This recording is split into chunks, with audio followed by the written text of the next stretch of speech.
All right, welcome everybody to Beyond the Claim, back again here at the beautiful Transcend Studio. My name is Vince Perri. I'm your public adjuster coach and business broker exit strategist. And I'm pretty excited because I've got my good friend here, Patrick Carr. Patrick, welcome to the show, man. Man, thank you very much for having me. You got a beautiful place right here. And it's good to be with you again. As always love our conversations. Patrick, you know, I've always appreciated you, man. Like, you're just the type of entrepreneur, business person that is really always, you make yourself available. You're always there. You're always there to help. You're always there to give advice. Whenever I asked you to be somewhere, you've always been there. So I really appreciate you, man, all these years. No, you've been doing great things in the industry for a long time. It's a pleasure to be a part of them.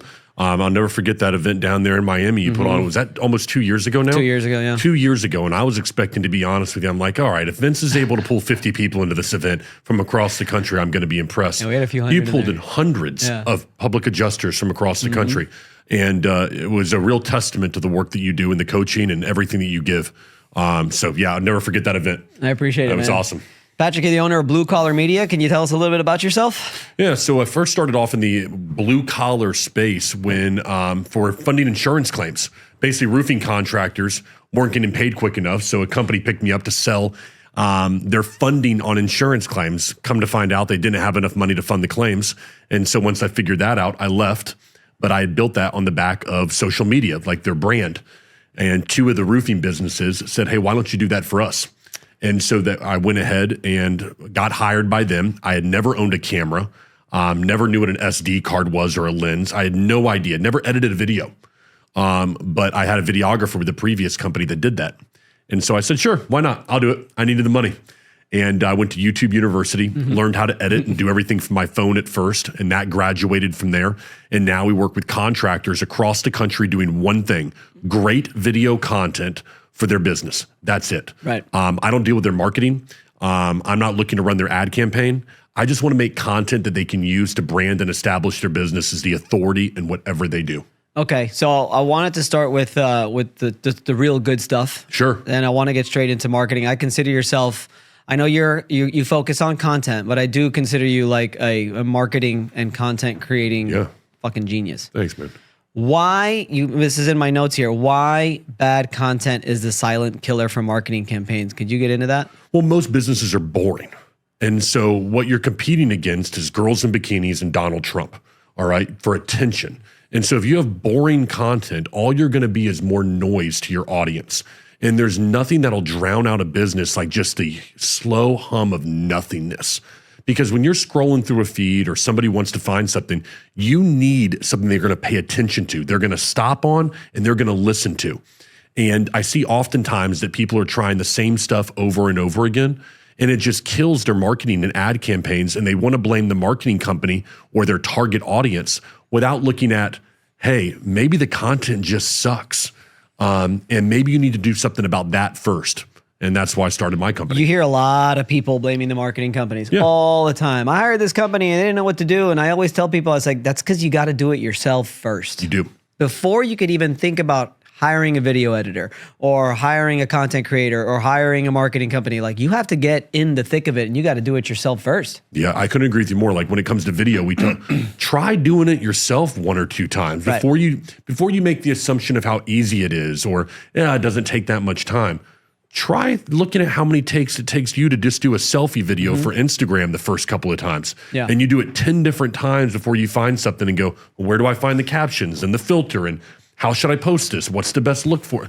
Like, these are things that you have to consider when you're making video content. You're right. You should do it your own time. I had a guest on just the other day here. Jeremy was on, and he's getting all into it. He's trying to start creating content. Really, he owns a property management company here locally, and I'm like, you're going to do it all yourself? He's like, yeah. He's like, I just want to learn how to do it. And I'm like, that's great, because that's what I did. I started a travel channel on YouTube with my wife. Yep. I too went to YouTube University and I downloaded Premiere Pro. I went in, I started slicing it up and putting in the titles and learning about the transitions and lighting and audio and color, what is it called? Color grading and all that stuff. And you're able to speak a language now that's different when you do hire a video editor. When they know that you know at least a little bit about it, it's great. Like my video editor, we talk about it all the time. It's like almost like talking shop. And when I had a person, follow me around really creating videos, we were able to talk about it. But also I could look at the film. I could look at it and be like, no, let me move here or let me move there. And why am I centered when there's no what do you call it? proper framing. But Framing. like if you're in the center, you have to make sure either there's nothing behind you or it's what's it Lines? called? No, not lines. Rule of thirds, right? There's Yeah. rule of thirds, but if you're in the center, it's got to be like symmetrical. Yeah, okay. Right. That makes sense, yeah. Yeah. So sometimes, like we could talk like that, just because I don't know. It's just important to know what you're doing, man. I think that To know what they're doing. Completely agree. What we've done very well, John is behind the scenes over here. He does our internal content. When you find something that works, just rinse and repeat. Let me give you an example. We had an ad that we ran, and when we filmed it, I was like, John, this is the stupidest ad that we're ever going to do. We did it in front of an ABC supply building, and it starts off looking at the ABC, and he pans out, and it shows me stepping in front of the ABC building. And all I said was, if you do business here, what is it? If you want to work with us, Do you recognize this building? If you work with them, you should work with us. so do you recognize this building? If you work with them, you should work with us. We are Blue Collar Media Group. 17-second deal. All of a sudden blows up. Click-through rate over 12%. Wow. All right? Within the first week, we get 50, 60, 70 leads coming in. We're running this thing to the ground. And so what the mistake people make is they go, oh, I got a great ad. Now let me go film something else because I'm great at this. Yeah. No, what you got was a great hook. And so now what you need to do is you need to rinse and repeat that, which is what we've done now with shingles. So we did the same thing. Took a GAF shingle, put it over our shoulder like that. Do you work with this company right here? Then you should work with us. Do you work with Tamco? Do you work with Owens Corning? Whatever it is, we found that hook that worked and kept the back end of the ad exactly the same. It goes right into B-roll. So what we're trying to do is create content for our customer. Our customers, contractors, they recognize that. I don't care that the homeowner down the street doesn't recognize it. They're not my customer. Right. And so that's where that content, going back to your original question, we don't want to make it more noise. We want to make it targeted to our specific audience. Well, I like how you're following the metrics too. I was gonna ask you, how does one start creating, at least half decent content? But you actually led me into something even better, which is I think it's important to first just start shooting content, and then sometimes you just fall into the gold, and then yes, you look at the metrics. What's hitting? What are people looking at? You saw the metrics. You saw this is working. Let's just rinse and repeat that. That's the way you got to do it. And we're looking at stuff like, obviously, we're looking at the hold rate, how long we can hold somebody after 3 seconds. Yep. We're looking at the I like that that's a new stat on Instagram. I like that. it. And then the other one I tell people to look at is unique click-through rate. How many, that's another one. So, the number of clicks, all that stuff, that can get vanity numbers. I think the unique one is for people who don't follow you or something like that, right? Isn't that what that is? I want to say unique is, well, how would I put it? I believe, if I'm not mistaken, I could be corrected on this, it is the individual person. So in other words, if somebody clicks it twice, that's only one unique click-through right there that you have. It's per person, I believe, is the individual. So I think that's what it is. And for those that don't know, click-through rate, usually that's that when they click on your thumbnail, correct? They click on your thumbnail. Now, what we found works on our end is we developed landing pages for individual verticals. So I'll give you an example. What I'm doing is I am taking my ad that is specific to roofers, and that takes them to a roofing landing page where it shows them our roofing content and speaks directly to them. Plumbers, landscapers, flooring, they get their own vertical and their own style of ad that goes directly to them. And then what we're doing is you want to make sure that you've got the meta pixels attached to that landing page so that Meta rewards you for taking somebody over to that page. One of the mistakes I see people make is they'll make a landing page, but they forget the biggest important thing, which is putting your meta pixels on there if you're going to run an ad there. Because Meta wants to reward you when they send you over to that page, because they're going to gather the data from that person when they send them over there. If Meta thinks they're sending you somewhere that they can't track that person, they're not going to want to show your ad as often to somebody because they can't track them wherever they go. So these are little things that we've learned over time, but I really feel like it gives a great experience to the viewer or our potential customer. I like the extra step too. I mean, I think you don't want to have too many steps, but having some steps for the person to go through, it turns a cold lead into a super hot lead by them having to go to a landing page, then fill something out, then like a confirmation that they're going to do it. All that stuff is very important because it just, at least you know that when that lead comes in, oh yeah, they're super interested. Yeah, and I think the biggest thing with content that we're learning now is speed to lead, how important it is. You can have great content, and with our customers, they put out the great content, and then they'll have a lead that comes in for a homeowner going through a hailstorm or something like that. And it takes them a day and a half to get back with the individual. Wow, that's a whole other thing. What a waste of the content, all right? So speed to lead is huge. And that's the marketing side. But if you're going to create great content, making sure you're contacting your customers immediately and you have a process in place is key. We map it out. Yeah. We've got the whole map. And I learned this from someone else who's in my coaching group, how he mapped it out for us. And now I have my team doing it as well. And our commercial claims advocate for the mastermind and all our courses and stuff like that. Like, yeah, we've just got, from the camera looking this, we've got like the list of all the places that we're at. So we've got like social media, all the different social media channels, website, and just different things. And then sort of like where they all go and how they all flow and how they turn into ultimately mastermind members, and where we contact them, follow up, and so on and so forth. Mapping it out is pretty important. There's one on Google that looks like an infinity symbol. Oh, okay. And Google's got one that looks like that, where you're nurturing the customer. And I think what you're talking about is where a lot of people make mistakes with content. Everybody wants to create ads. That's cool. We can script out an ad. But doing what you're doing right now with a podcast, just creating content that adds value and education like you do, you're nurturing that person through the process. And that's the key content that everybody misses. So you have here separating content creation from marketing execution, why most businesses fail before their ads even run. What do you mean by that? So I think that it takes a much different individual to do the content than it is to run your ad campaign. Okay. And so what I've seen a lot of is that you'll have a marketing company that gets hired, and the marketing company looks at the business and goes, great, give me something to market. Yeah. Well, what do you want me to do? And they don't have anything. And the marketing company, therefore, in my opinion, has an out. Because now, if that campaign isn't successful, marketing company can look at them and go, well, you didn't give us any content to be able to market for you. And there doesn't seem to be a solution right there that many marketing companies have. They might hire a freelancer to go out there, do something, but not someone who understands that person's specific business, that understands the kind of content and gets into the nitty-gritty of who they are. It becomes more generic. And so I believe it's very different, marketing from content creation. And I think that you need a specialist in both. We work very well with marketing companies. I was just going to say that. Do you target to marketing companies as well? CEOs, CFO, or no, CMOs, I'm sorry, and marketing directors, because I'm not stepping on your toes. You're giving them the stuff they need to be successful. Yeah, your website developer who can't make a great website because they don't have any custom content and pictures for you, they contact us to go, hey, I know you're not going to try to steal the business. You just want to give me great assets to put on the website. Interesting. And so what I want to try to do is play nice in the sandbox. You're solving a real problem. Yeah. Because my next question was going to be, how do you get somebody to actually give you the content? You're the one doing it. Yeah. So what I found, the other thing that was very interesting the last year that we found is one time I was trying to go out there and say, we're going to do some videos. Oh, and then we'll switch the camera over and we're going to do some photos for you at the same time. Boy, was that a disaster. Yeah. And I learned that photography and videography, completely different animal. Now we have people devoted completely to photography. Good. And then we have people completely videography in the field. So if you want both, I'm going to send multiple people out there. So I have one person focused on photos, the other one focused on just your videos. That makes perfect sense, because every videographer that I've hired has taken the shittiest pictures. Yeah, it's awful. I'm terrible at pictures. And it's too much to handle too. It's like you're like juggling these two things and you don't know when to do it. I like that style. It's like a wedding. A wedding always has two. Always has one videographer or more and one photographer or more. Exactly. And so, and some of the cameras are different too. You know, Yes. an FX3 or FX30, which a lot of people are familiar with as a cinematic camera, versus an A7 IV, you know, which can take pictures in a lot better of a way with the sensors.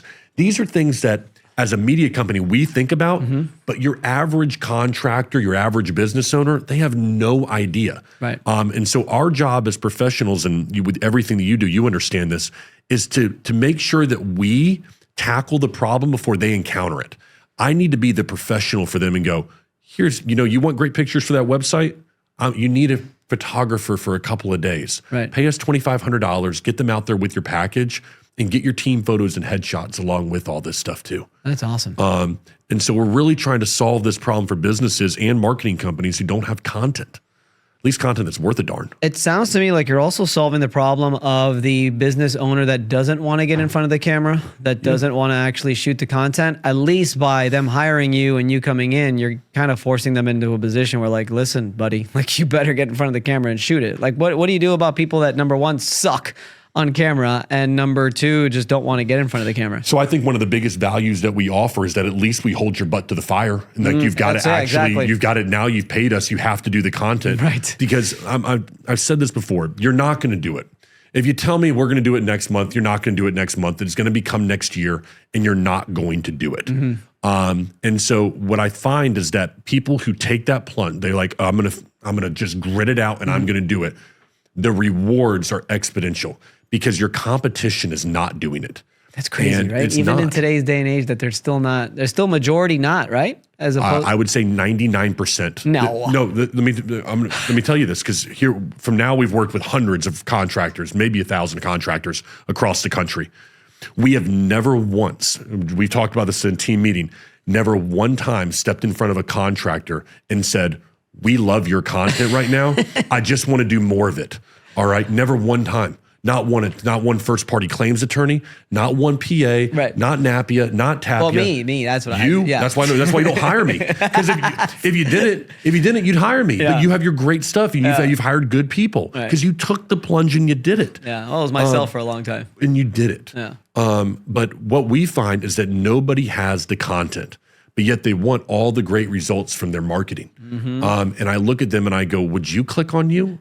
Yeah, you mentioned if that. I was a homeowner and I saw this, a business owner, and you told me you're charging me more than the other guy, why?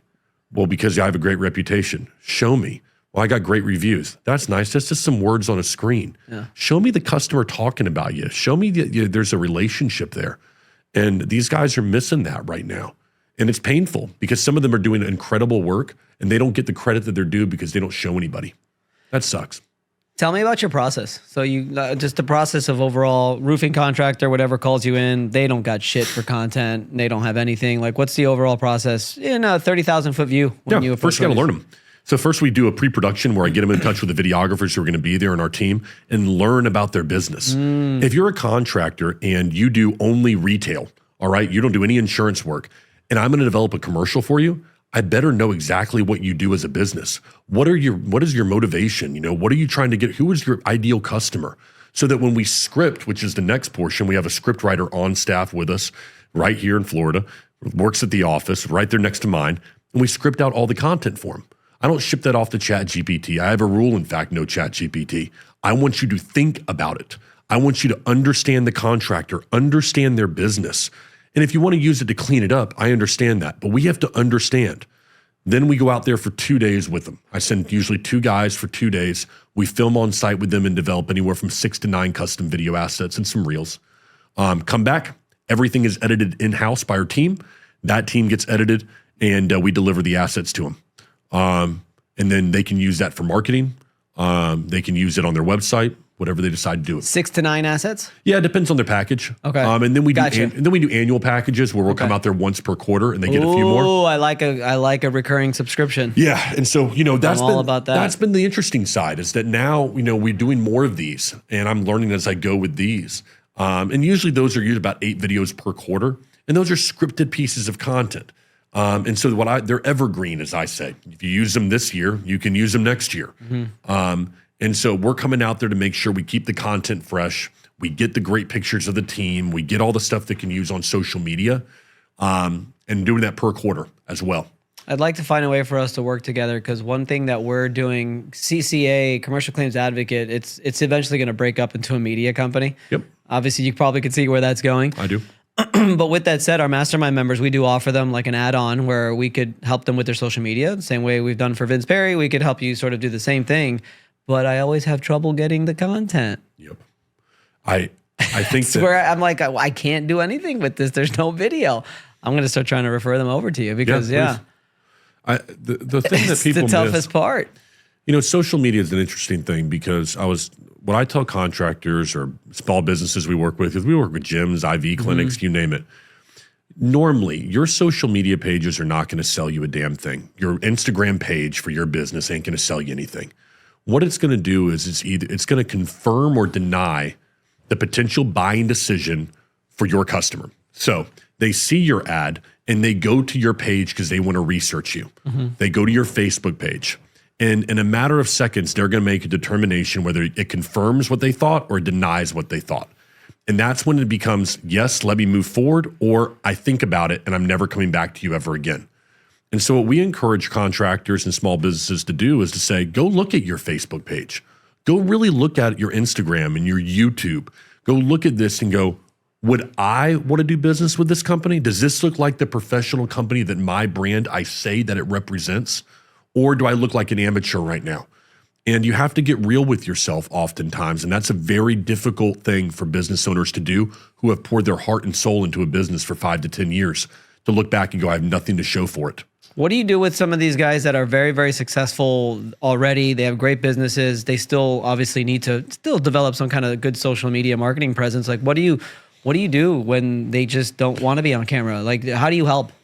So the one thing about being on cameras, I try to figure out the real reason why. And you've heard me talk about this many times, is that normally the person doesn't want to be on camera, not because they don't see the value. It's because they're scared of the judgment of other people in their industry. Yes, I'm so happy you said that. It's been something that I've said from the beginning. It's like it's their own inner fear that they have of whatever it is. Yeah, it could be like something from their childhood. It usually is. If we really break down some of my annual clients. And you know what's sad, Vince, is what I've learned. Sometimes it's the people that are closest to them. It's their wives, their kids, their husbands. It's even their business partner who's their wife or husband, and they're worried about what they're going to think about them. And they don't want to say that because they're successful. They have bravado. And they don't want to be the individual who says, I'm scared of what my wife is going to think about this video, or my kid's going to come in after school and go, oh, you think you're a big shot. They're really nervous about that. And I want, you got to give the devil its due. It's hard. I tell people, when you turn that camera around, it exposes all of your inner secret. It exposes all of your sort of what's the word I'm looking for? Demons. But just all of your self-doubts and stuff like that. Yeah. Literally by just doing this and talking into the camera, it just exposes it all. Oh yeah, it does. And I tell my clients to give the devil its due. And the people that are nervous on camera, I find them to come across oftentimes the most authentic, because they're, I'm not any good. It's like people can see that you're trying. And for most people, they're like, he's trying. That girl is trying, that lady, that guy, whoever. And they can appreciate that. But too often we give too much credence to the negative comment that the other contractor down the street is going to leave on the video. And that prevents us from creating something that could be beautiful. That's why it's so important to be authentic. Yeah. So important. I tell the team that, I tell the mastermind group members that all the time, like, you have to be you. You have to be you. One of our coaches, he was just not, I preach to my mastermind, to my group members. We have 5 daily non-negotiables. One of those non-negotiables, you have to post on social media, not once, not twice, but 3 times a day. Beautiful. At least stories. That's it. Stories. It's not that hard. And, I have a coach and he wasn't doing that. And I'm like, dude, we are the coaches of the group. You got to post. So he starts posting. Well, he's just like, I just don't know what I want to post. I don't know if I'm just going to be interesting. And I just said, just be authentic. Just be yourself. Because what happens is, and I think our president proved it most than anybody else, where if you just be yourself, you're going to get the people that like you. You're going to get the people that don't like you. Yeah. Doesn't matter either way. Both are okay, because the people that do like you are going to buy from you when all is said and done. I want to ask you this because I'm very interested to hear your opinion about this. I was talking with Connor, as we were talking about this last week. When we talk about being authentic, all right, when you get in front of a camera, here's what I struggle with. I struggle with sometimes, and I look over to John because he does my content right now. I'll get in front of the camera and all of a sudden go to something along the lines of, do you need video content? Like you go into like 90s used car commercial voice, right? But I feel like that is, I'm showing energy and I'm good and we're great. And sometimes John will be like, you sound like, where did that come from? Yeah. Like, can you just calm, like, whoa, you know what I mean? And I'm like trying to be authentic, but I'm also trying to be in a good mood when maybe I'm not in a good mood when that light goes off. Yeah. How do you, I think you have to. Somebody taught me when I first started creating content, they told me that you can be authentic and still be 2X. So I call it 2X. I think you should always be 2X, because he told me, like, literally, like, I don't know if it was like a scientific fact or whatever, that your personality, you and me right now are in the same room. We can be quote unquote authentic and be like our normal self. But the problem is that once you add a screen or a Zoom screen, and now the personality has to go through that, If you are your normal self, it actually dies down. So you have to go 2x in order for you to actually make an impact. Now, do you have to be salesman or anything like that? Or do you have to be car salesman? No, not necessarily. But I do believe, and I tell the team, you have to have energy. You have to go high energy, because when it comes across the camera, it dumbs it down. It's like almost like the camera adds 10 pounds. Yep. It's like the same thing with your energy. So I tell people, I think you should always go 2x. I love that. You can still be authentic though. Yeah, I love that, man. That's a great way to look at it. 2x. 2x to make sure you can get through that barrier. That's a great way to look at it. Yeah. Beautiful. I'm going to steal that. AI. You have here avatar-based branding. I have an idea. Yeah. I'm business brokering now, right? Yeah. And obviously I'm productizing my business, or I'm productizing the service where we've got this clarity report that we're going to provide to you for $2,500. It gives you a whole breakdown of your business, where it is now, where you want it to get to, the whole roadmap.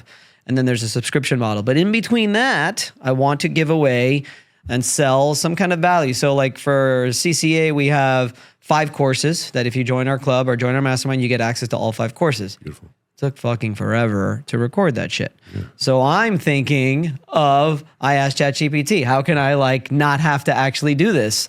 And yeah, you could use like an avatar, very simple. You use AI to create the script, to create everything. I could obviously clone my voice, have some kind of avatar. I don't know if it would be me or it would be somebody else. And I could probably create these new courses now for people who want to scale and sell their business. And I could have, I don't know. Just like that. Yeah. And they are getting more and more realistic. Now, what we're going to do is a step further than that. Here's my prediction for the next 3 to 5 years. Companies like mine, traditional media companies, video production using an FX3, FX6 camera, whatever it is, you're going out there and you're creating. Mm-hmm. That is going to die.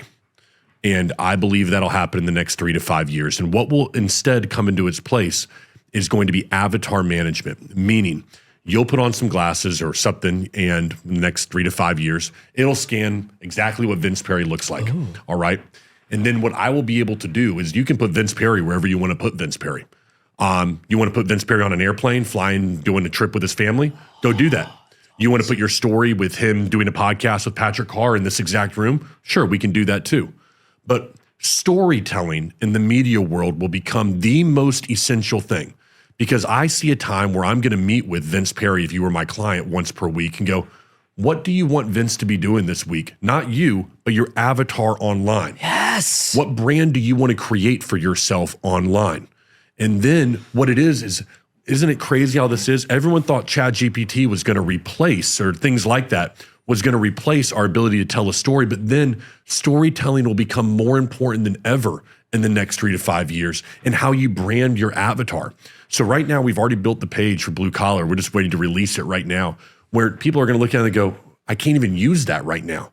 And as I've told my team, until that one Super Bowl commercial, when everyone goes, what? You're coming out with glasses that can scan our body, and now you can put me anywhere in a virtual world? Beautiful. I want to be that company that people look to and go, you manage my avatar. You manage what I do in the brand that I have online. That's pretty cool. Is that a real thing, the glasses? I think it will be. Oh, okay. Not yet, though. Not yet. So right now you can take a picture of yourself and you can put yourself into a virtual world. And we've tried doing this in our company to put ourselves out of business right now. I give my team, it was a couple months back, put us out of business as quickly as you can through AI. We could make some realistic stuff with pictures and stuff through 7 different apps that we used, but it's not there yet, but it won't be long. And I think that if we're caught back on our heels, you're going to be in trouble, and you can't fight the change. Now it's going to be a matter of taking that person and creating the brand they've always dreamed of. How are you going to interact with other avatars? What are you going to be doing with your day? And that's all going to be down to your marketing, branding, production company to produce that person, that brand that you want. I love that. Yeah, I think it's an exciting time. And I think that a lot of people are going to go, well, where's the creation in that? The creation is going to be in the store. The options are going to be endless, only constrained by your imagination.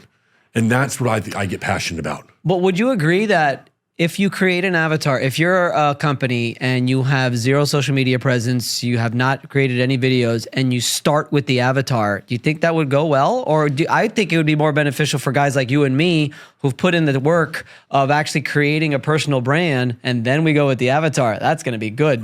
Would you recommend it? I can't. That sounds so exciting. I think it's going to be. I think it's going to be a blast. Sounds awesome. But here's the problem, this is where I think that media companies, if they're smart, and people like you, and will solve this problem for these individuals. They're not going to create content. They're going to say they're going to do it for the next 3 years, and let's just say they never do. Then this thing is going to come out, and they're going to think, great, now I don't have to be in front of the camera. That's what I'm saying. I don't think it'd be as successful for them. It won't, because they won't know how to storytell with themselves. They won't know even what to put online. I'm like, yeah, but the AI is going to create the story for you. yeah, so now you need to hire somebody that can tell that story. Now, here's where I think it becomes interesting. If somebody said, well, man, I'll just hire somebody, pay them, whatever overseas, and they can do this for me.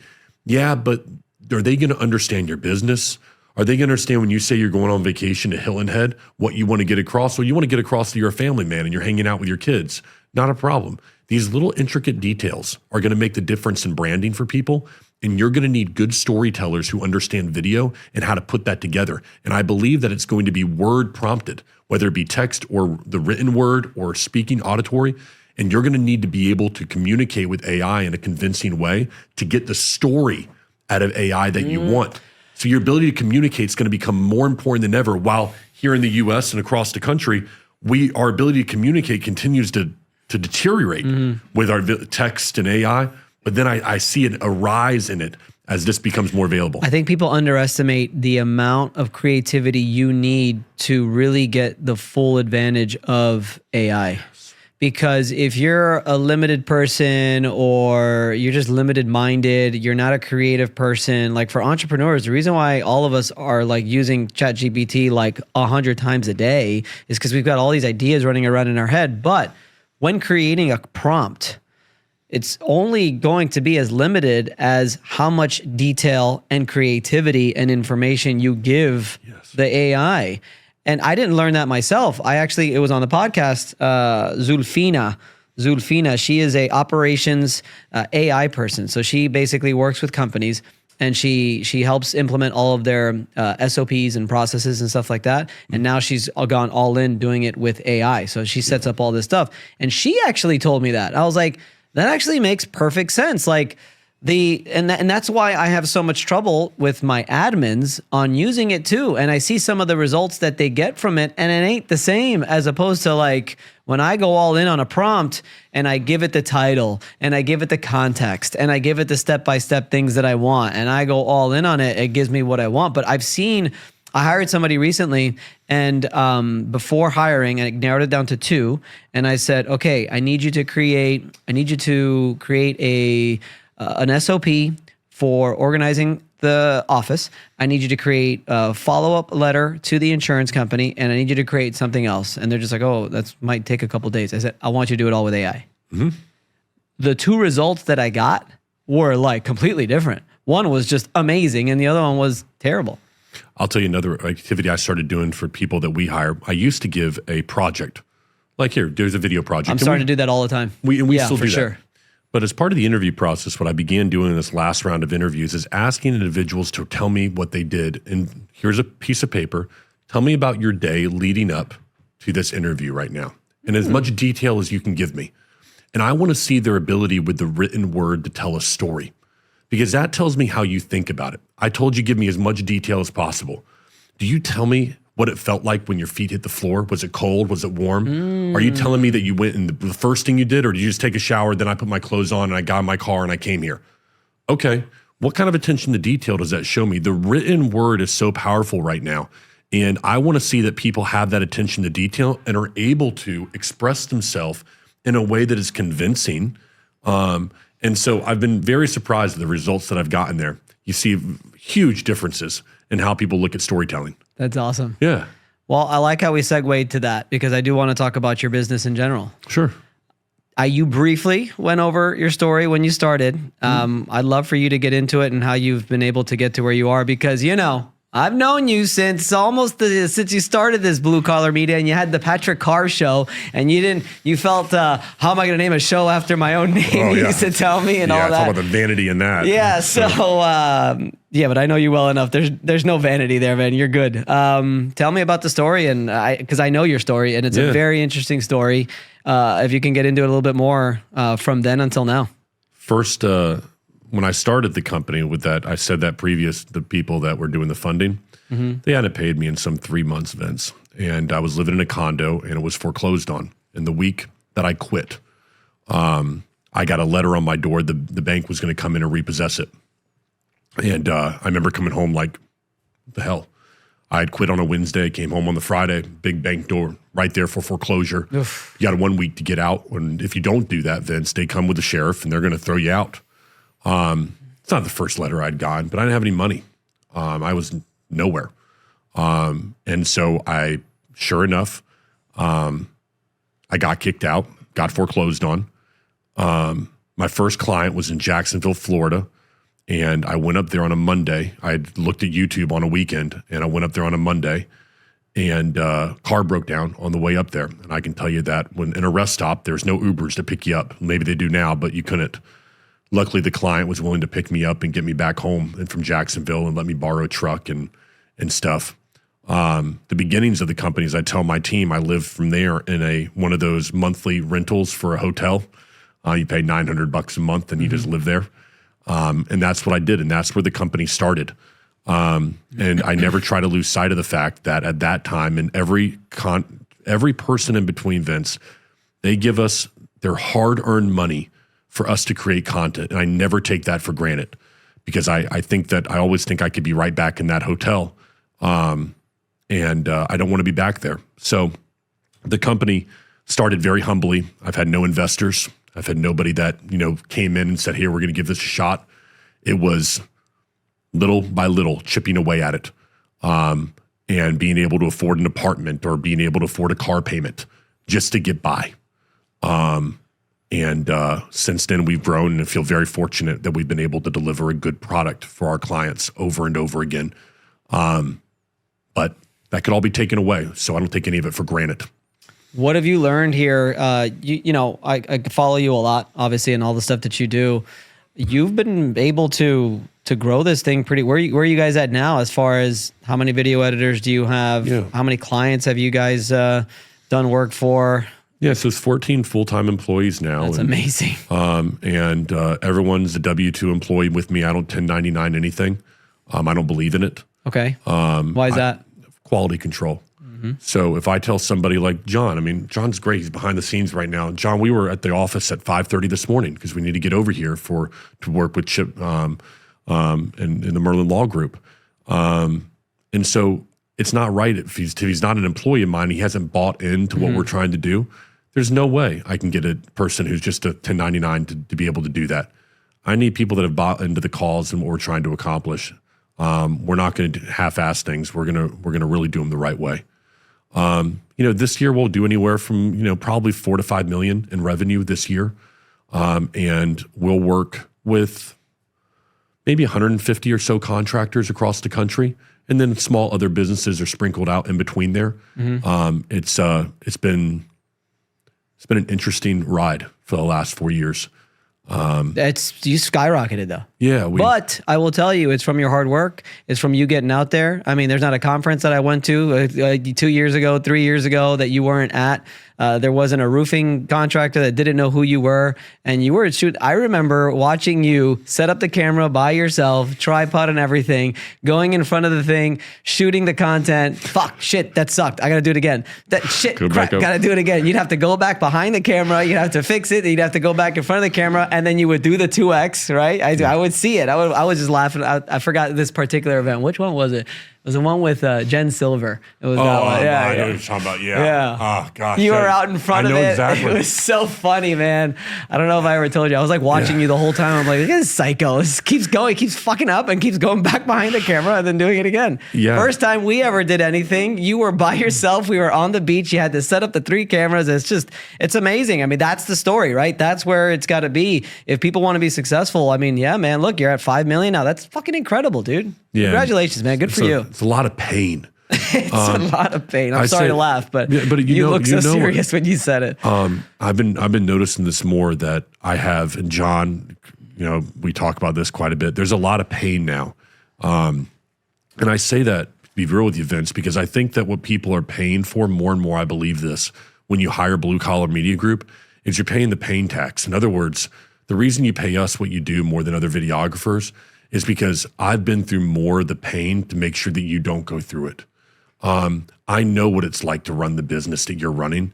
I know what it's going to take to develop the content that you're going to want at your level. And then I know how hard it is to be held accountable every single time. And so I don't take any of that for granted. And so I tell paying the pain tax, the pain that I've had to feel, you won't have to feel as my client. I know what it is to get in front of that camera and turn the camera on and have to screw up 10 times and try to regroup. I know what it's like to screw up over and over again in front of your own company while they're watching you and you're just sitting there. And you just want to break down, but you can't. These are real feelings that people go through, and these are things I've had to experience. Yeah, you've put in the work. You've put in the hours of getting in front of the camera. I'm sure you were terrible in the beginning too, and it just takes practice. It takes reps. I call it reps. Yeah. You got to put in the reps. You do. You mentioned something, one of your favorite words apparently is urgency. I love that. Yeah, urgency. I have that actually posted on my vision board. I found I just typed in urgency, I printed it out, and I put it on there. I agree with you 100%. And it comes down, people think about urgency as like maybe deadlines they have to meet. Right. That's not what you're talking No. about. I talk about the way you walk into the office. I've mentioned John a few times behind the camera over here. One of the things I love about him is if I say, John, let's go get that camera over there. John ain't walking like this to go get the camera. He's hustling to go get it. He moves with a sense of urgency, which I love. Sense of And I look urgency. at people when we arrive on site. I tell people this. I tell my customers that, or my employees this.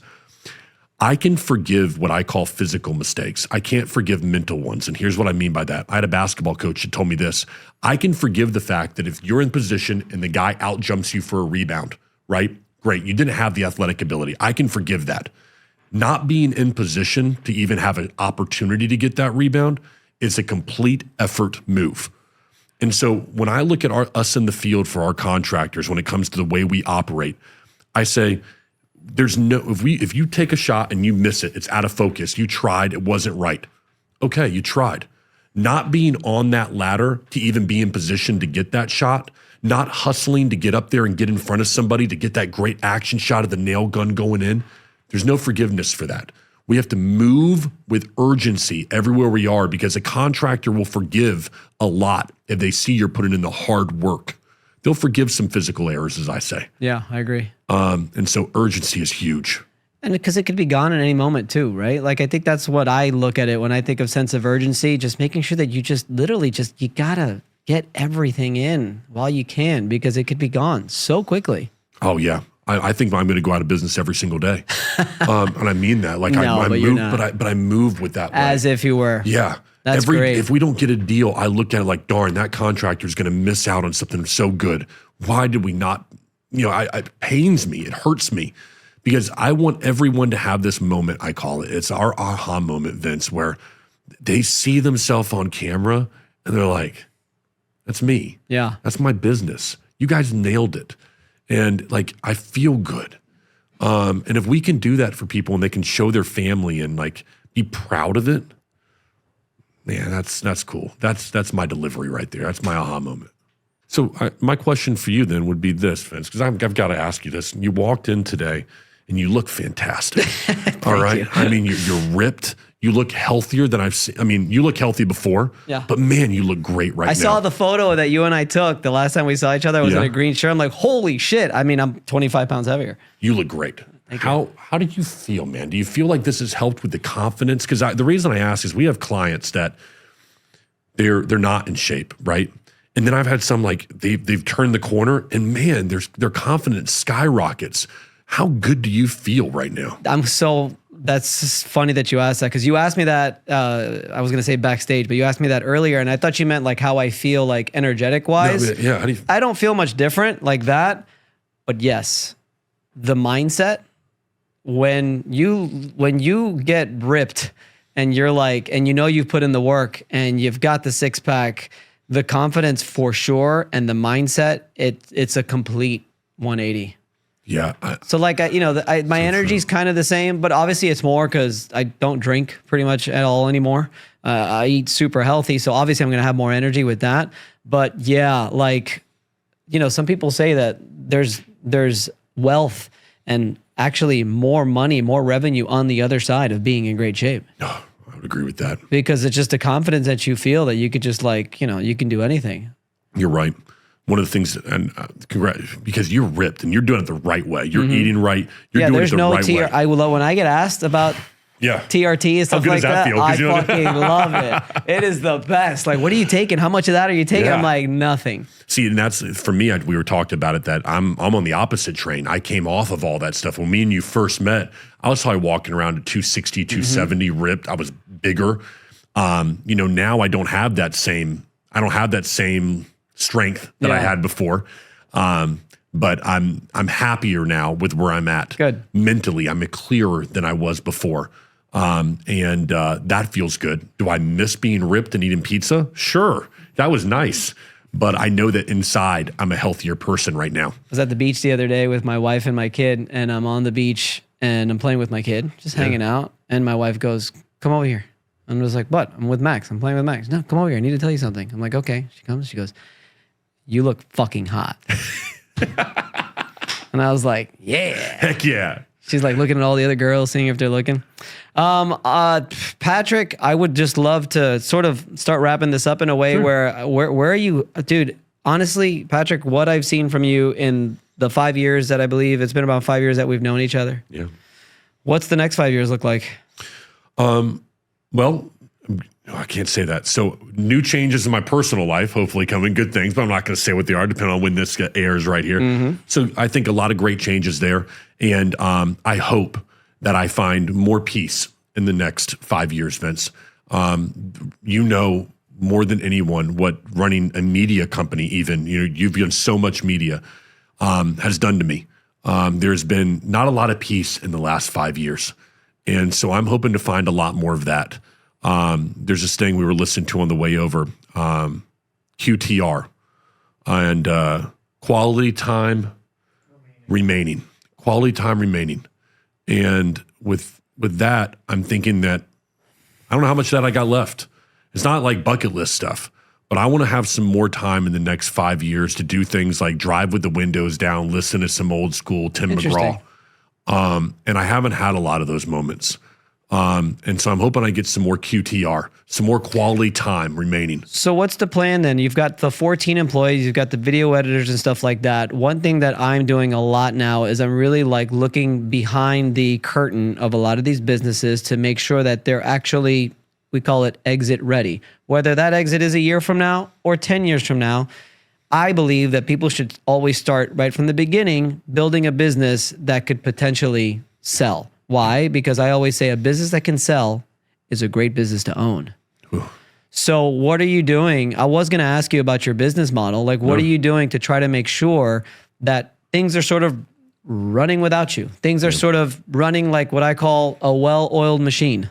Yeah. So number one, they're not doing that right now. It is not, because Patrick is I'm the person that is involved with it every day as people. I'm in my business. But, and that's okay. I mean, it takes time to get to that, to back out. I think what the future is going to be is what I call the Savannah Bananas model. Oh, man, Banana Ball. Such a good story. So an amazing story. Yes. But I think that is going to be the model that businesses in the future will have to model with their content. What they did is they took WWE wrestling and basically turned it into great entertainment in baseball. And a business has to learn how to entertain. And I think my role in the business over the next 3 to 5 years, hopefully, will be to step away from the everyday content and the storytelling to begin to tell the story of Blue Collar Media Group and make people fans of our business. We've got wonderful people like John and Russell and Brett and see all these great people that have been with me that I think if individuals learned more about them and heard their story, they'd become fans of too. And we have to become better storytellers, become people that they're fans of your business. Heck with what you offer. That's where I want to make it. So either you love or hate Patrick Carr as being the Vince McMahon of it all. But You've got to have a story that your business is telling. And so I'm going to try to step back and try to do that in the next 5 years. Okay. And hopefully develop fans of our business. Okay. And That's the win. All right. And what about just the internal processes? How's that going? You told me we had a little bit of a clusterfuck on one of my stuff and one of my things, but you learned from that. You created a process behind that, making sure that videos get saved immediately and so on and so forth. Are you building those out? We are building them out. It's tough. I know. It's very difficult. I call it the playbook. Yeah, we use a thing called Playbook. Nice. What I believe is that I am too involved in it because it's my baby, and I think a lot of business owners can understand that. Are you a control freak? Oh, absolutely. And Control freak? And Every good leader, every good director. Good answer. Good answer. But where I struggle right now is that the reason I am is because I want something so great for our clients, and also because I'm still the face of this thing, and it's my name, my reputation behind it, and I don't take that lightly. That's what separates Savannah Bananas. It's not the original product that they made or the product that they made into something incredible. It's not the amount of content that they've put together.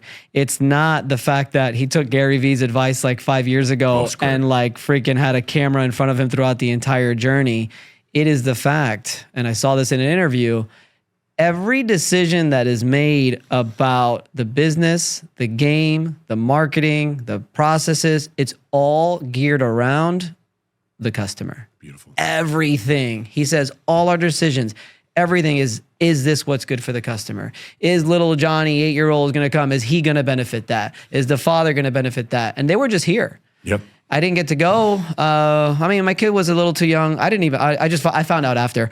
One of my neighbors went and he was like, dude, fucking incredible. He's like, I didn't know what to expect. I thought it was just going to be like Harlem Globetrotters. But it's not. Nope. I think the banana guy, he gets offended by that. I think he does too. Yeah, because it's not. And I've seen it on TV. It's fun, dude. Yeah. And I heard it's almost like a concert. Yeah, I've just heard amazing things about it, but I think that is the future. WWE started it. You have heroes, you have villains. Right. Even though it's fake, you're still watching it and the people are still athletes. Same thing as it's still fake, but hey, you know what? It's entertaining. And as a business, your ability to entertain an audience is going to become more and more pivotal in the years to come. The crazy thing about this, maybe the last thing I'll say to you here, but I know time is of the essence here. People think that there's more and more people creating. There's actually less and less people creating now than ever. Really? Okay. So if you go back and you can look at the statistics here, but I'm going to go back to like 2020. All right.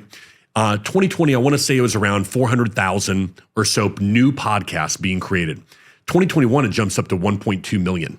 All right. Obviously, the pandemic hits and everybody's starting a podcast.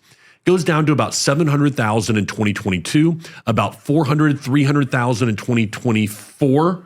And then 2025, it's going to be like at 187 to 200,000. The number is 1/5 of what it was just a few years ago.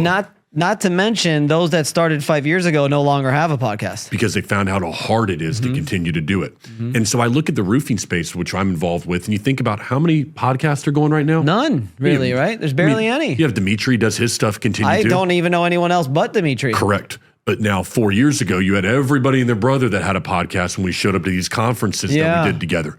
But people realize how hard it is. So I say this to my clients, the opportunity is now more than even it was 4 years ago because there are less creators and more people consuming content than ever before. But everybody's hungry to consume. Who's going to create? You don't have to be that talented anymore because there's less and less creators now than ever. People don't understand the leverage that we have. Oh, God. Dude, it's leverage. Yeah. It's pretty crazy. Like I'll walk into a room sometimes and I'll just show somebody my YouTube channel.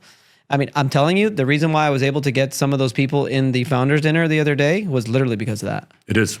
And I think as well, they see that number of subscribers and number of followers and all the content that keeps going out. They watch a little bit. They're like, wow, this guy's kind of cool. I don't have to have $1 to my name. Nope. But I've got the personal brand. And when it comes to business, I've found that you're going to get people to engage with you more because of your brand.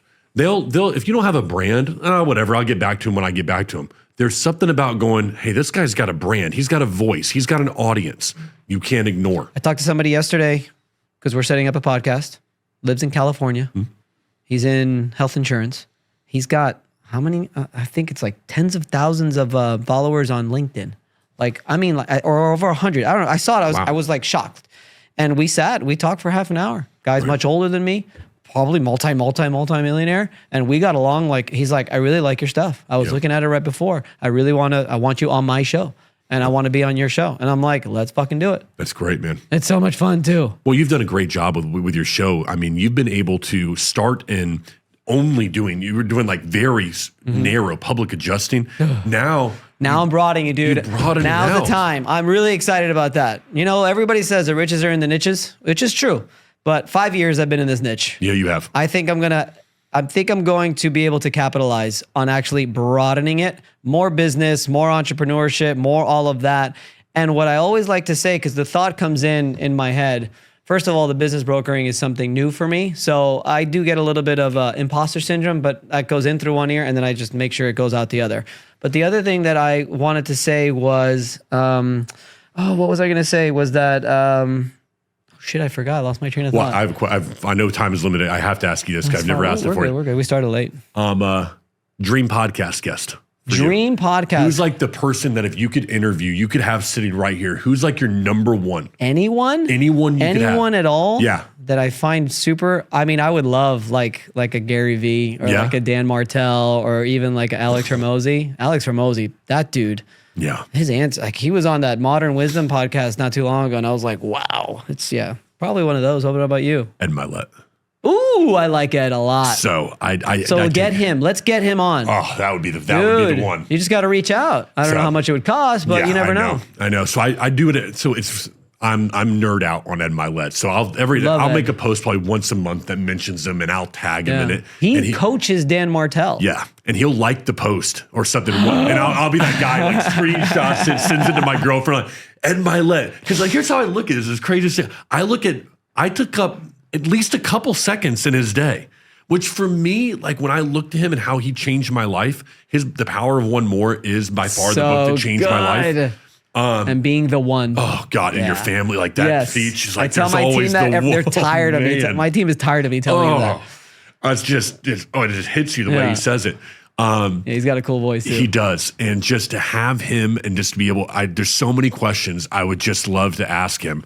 That'd be my number one. That's awesome. I like that. So there you go. I just wanted to know if there's somebody for you. Yeah, I would say Gary Vee changed a lot. Gary Vee is the reason why I started this. Gary Vee, I was kind of over public adjusting 5 years ago. And I wanted to travel the world, and I had the YouTube channel with my wife, and I was getting into photography, and I'm like, all right, let me see, how can I monetize this YouTube channel was what I was thinking, the travel one. And I was like, I could sell photography, this and that. And I'm reading Gary Vee's Crushing It, and he's talking about giving it away. And I just go, why didn't I just create one for something I've been doing the last 10 years, the public adjusting YouTube show? Yep. And that's it. The rest is history. Everybody that I know is as a result of my YouTube channel.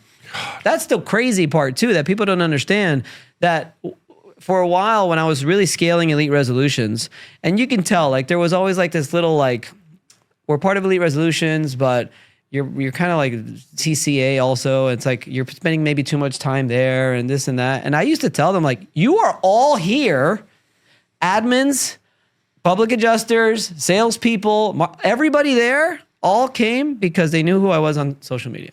Yeah, so it's the number 2 place where people research a business is YouTube after Google. Well, no, now after ChatGPT. Right. I mean, and it's the number 1 place for video. Mm-hmm. And everybody's so scared to click that plus button on YouTube. Oh, yeah. Mm-hmm. But I mean, it's kind of intimidating, but darn right it is, man. Yeah.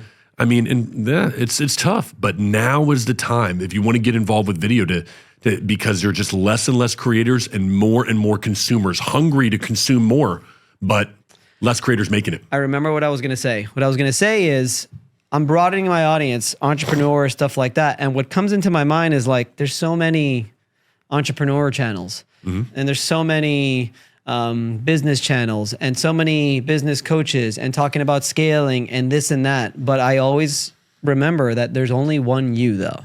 Yep. And it's what I tell people, like, oh, I'm not going to start promoting my public. You're like the public adjuster of social media. It's like, it doesn't matter. I could literally tell somebody the exact same thing, and it's just the way I'm saying it. And when it comes out, whatever it is that I'm coaching, teaching on social media, whatever it is, if it impacts that one person at that one moment, you now become the person that gave them the information. My point is that we can't be discouraged. It's like, let's say one of your roofing guys, oh, there's a million other roofing people out there, and then this and that. It doesn't matter. Like, you have to just go out there and just be unique, be yourself. And even if you're talking about something that's broad that everybody's already seen before, it's different because it's coming from you. I'm going to give you a piece of advice right here, Vince, that I'm hoping in a year from now, you're going to come back to me here and you're going to go, I can't believe you told me this and I hadn't done it before, because I'm doing this and you could do it better than me. I can't believe I'm going to tell you this. I should charge you for this. Okay, here, I'm serious. I need you to go do this for everyone, for all of us. Everybody talks about writing a great book, a great novel, The Power of One More. But a lot of people don't like maybe me. I don't want to sit down and maybe you don't want to write. But here's what you can do, and what I would challenge you to do.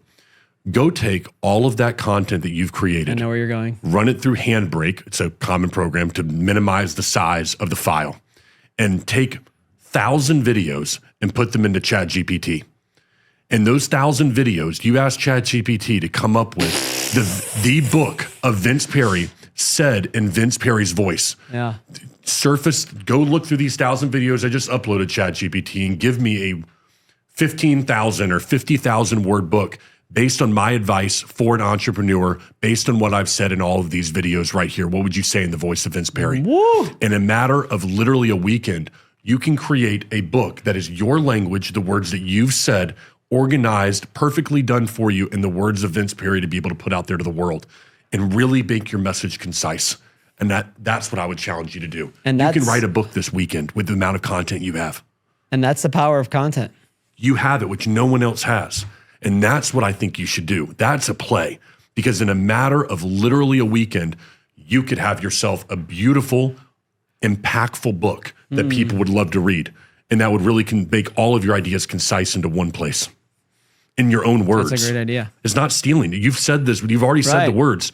Now let's organize your own words and your own thoughts into the Vince Perri book and novel. Patrick, mic dropped.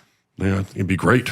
I think it'd be awesome. Yeah, I think I'm going to do it. I'm going to do it. Handbrake. Handbrake. So you just put the video in, you click on the run queue, and it takes 5 gig files, knocks it down to just a couple megabytes, so that you can upload it into ChatGPT, and you just upload one after the other, and just keep doing that. Put 500 or so, however many videos you have on a hard drive somewhere, put them all into there, and then you let it go do the work for you. Ooh, I like it. Patrick, thank you for coming on, man. Man, I love always spending time with you, man. I'm fired up now. You get me. Let's go. Come on. I appreciate it, man. Thank you very much. Congratulations on everything. Thank you. All right.